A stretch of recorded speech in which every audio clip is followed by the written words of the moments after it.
დღეს ბირთვისის კანიონთან უნდა მივიდეთ. ოღონდ სულ სხვა მხრიდან, სოფელ საღრაშენიდან. გზად კი საინტერესო ადგილები და ძეგლები უნდა ვნახოთ. უფრო დეტალურად ზემოთ გესაუბრებით.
მოგესალმებით, მეგობრებო.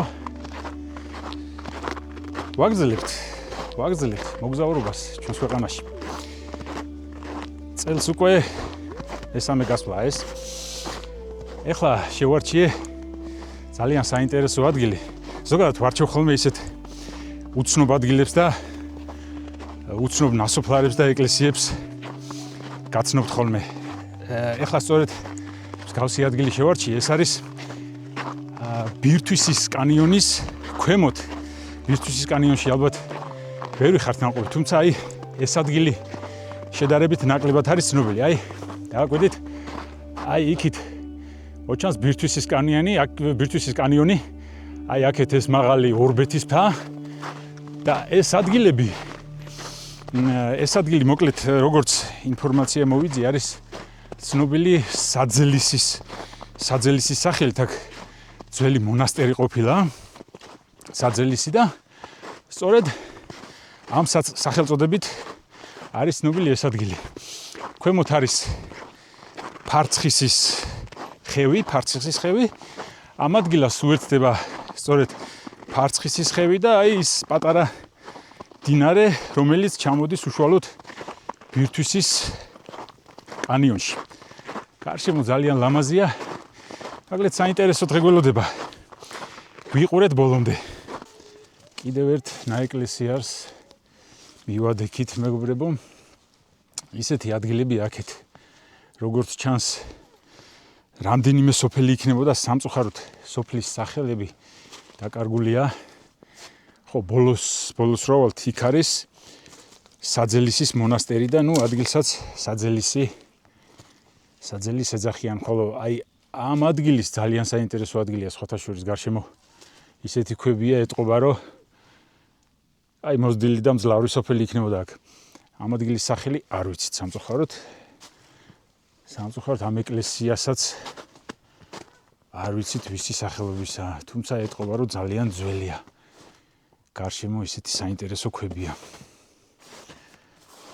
ესე ქვიშაქვით არის ნაშენი, როგორც ჩანს, დასავლეთიდან ქონია შემოსასვლელი და სამხრეთიდან.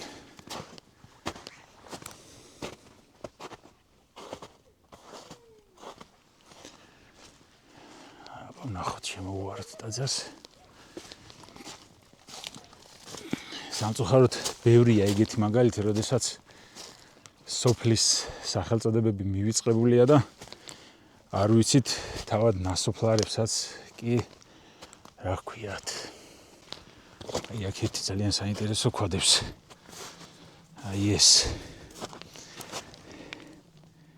ეს არის ქვაჯვარის ბაზისი. ამ ბუდეში აქ ჯვარს ათავსებდნენ ხოლმე ადრე. საკმაოდ ძველი ქვა ჩანს.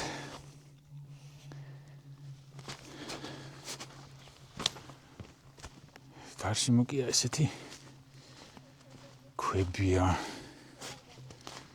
საკმაოდ საინტერესო.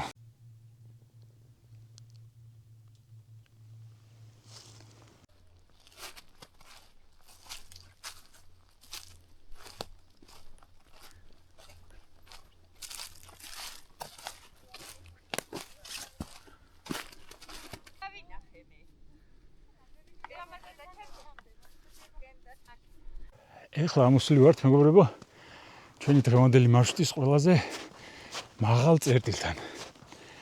ეს არის საძელისის მონასტერი, ეგრეა ნახსენები. თავად მონასტერმაც ამ ადგილს ეგ სახელწოდება მისცა. ეს არის საკმაოდ მოზრდილი ეკლესია, როგორც ჩანს, აქ იქნებოდა სხვა მონასტრისთვის საჭირო ინფრასტრუქტურაც. ყოველთვის ფიქრობდი ხოლმე, რომ როგორ ბირთვის ის კომპლექსის გარშემო როგორ ისეთი სერიოზული არაფერი ამეთქი და აბატონო. მეტი სერიოზული რა გინა, აი იქით არის ზემოთ ბირთვისი, ყველასთვის კარგად ნაცნობი. ეს კი თავად ეკლესია. შევიდეთ და დავათვალიეროთ. საკმაოდ მოზრდილი ტაძარი ჩანს. ნაგებია ქვიშაქვით. საკმაოდ მოიპოვებოდა ეტყობა აქ ეს ქვა და თითქმის ყველა ეკლესია ამ ქვით არის ნაგები. ძალიან საინტერესოა. ეს კიდევ ერთი ქვაჯვარის ბაზისი.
საითო ხო?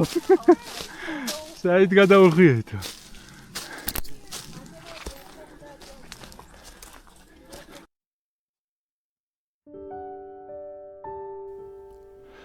ეს კი მეგულაანთ საყდარია. მის შესახებ სამწუხაროდ ბევრი არაფერი არ ვიცით. შეიძლება ვივარაუდოთ, რომ ის გვიანდელი პერიოდის ძეგლია. დგას ასე მარტო გარინდული ტყეში. ასე ჩვენაირად მოხეტიალე ხალხი თუ მიაკითხავს იშვიათად.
აი ასეთი იყო მეგობრებო, დღევანდელი დღე.